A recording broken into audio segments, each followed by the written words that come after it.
You ask Tiger to solve. This deals with linear equations with one unknown. The final result is x equals 7/2. Let's solve it step by step. Group all constants on the right side of the equation. Subtract 7 from both sides.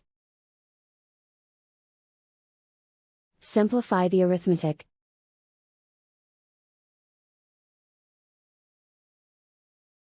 Isolate the x.